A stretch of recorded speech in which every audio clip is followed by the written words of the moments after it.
नबी करीम सल्लल्लाहु अलैहि वसल्लम ने फरमाया, तुम में सबसे बेहतर मेरा ज़माना है, फिर उन लोगों का ज़माना है जो उसके बाद होंगे।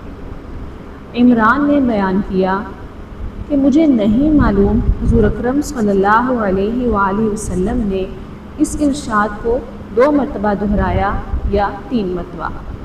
फिर इसके बाद वो लोग होंगे कि वो गवाही देंगे, लेकिन उनकी गवाही कबूल नहीं की जाएगी। वो ख़यानत करेंगे और उन पर से एतमाद जाता रहेगा। वो नज़र मानेंगे लेकिन पूरी नहीं करेंगे और उनमें मोटापा फैल जाएगा। सही बुखारी हदीस नंबर 6428, किताब दिल को नर्म करने वाली बातों के बयान में।